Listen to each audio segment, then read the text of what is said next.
Okay, this is my audience.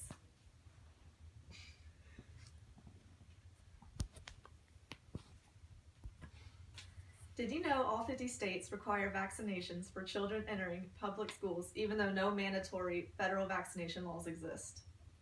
Should any vaccines be required for children? Well, I'm here to inform and persuade you on the overwhelming benefits of vaccination and how it affects you. As a student in the middle of nursing school, vaccinations have been a staple in my career path. I have learned and studied vaccinations and their effect on health for my entire college career now. The reason this pertains to all of you is because at one point you were all faced with the decision to be vaccinated or not. And if you have children, you'll be faced with the decision again. Specifically, I will be talking about whether vaccines and the ingredients used are safe, whether it interferes with our personal medical choices, and whether or not the vaccine targets have disappeared. So vaccines save lives. Those opposed may argue that any vaccine carries a risk of life-threatening allergies, or can cause more issues like getting pneumonia from the vaccine rather than help. However, the American Academy of Pediatrics states most childhood vaccines are 90 to 99% effective in preventing the disease. Also, according to Shaw at Life, vaccines save 2.5 million children from preventable diseases every year, roughly 285 children every hour. And finally, the CDC estimated that 732,000 American children were saved from death between 1994 and 2014 due to vaccinations.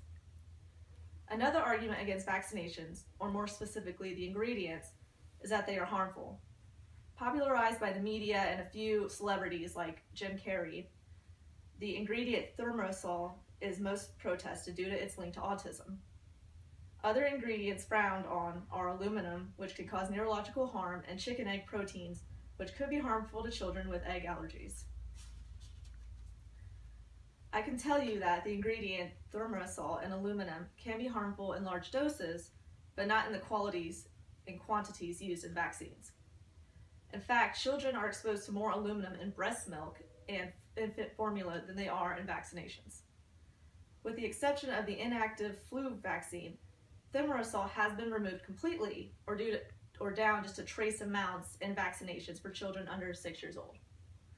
On top of all of that, the FDA requires testing for 10 or more years on all vaccinations before they are licensed. Although there are many disputes with ingredients used, vaccinations are meant to keep everyone safe and disease-free. Some may argue that medical decisions for children should be left up to the parents or caregivers. Several religions and communities oppose vaccines, such as the Amish community.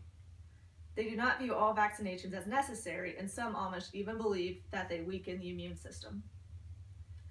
But for these children and adults who cannot be vaccinated, rely on herd immunity. Herd immunity means that a critical portion of a population is vaccinated.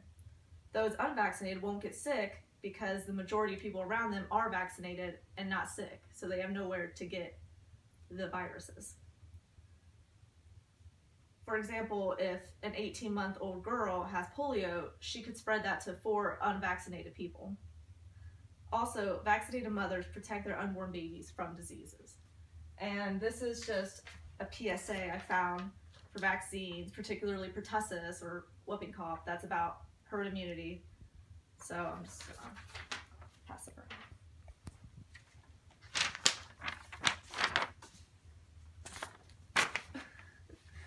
A last argument may be that diseases that vaccines target have essentially disappeared. The main point of that argument is that polio has been declared eradicated in the United States since 1979. Another point could be that fewer than 51 cases and deaths per year from tetanus were reported from between 1994 and 2011. Well, with the exception of polio, vaccine-preventable diseases have not disappeared, so vaccination is still necessary. The CDC notes many vaccine-preventable diseases are still in the U.S. or only a plane ride away. Unvaccinated Amish missionaries, for example, who traveled to the Philippines, brought back measles to Ohio in 2014, resulting in 155 people being infected by June that year. This is just a chart of since the measles vaccine happen and the drop in cases. But if we were to stop doing that because the disease disappeared, the numbers would just climb right back up.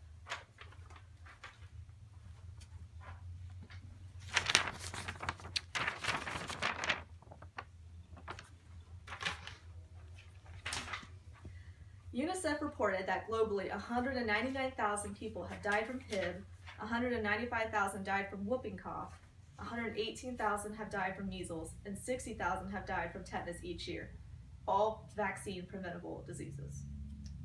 So, should any vaccines be required?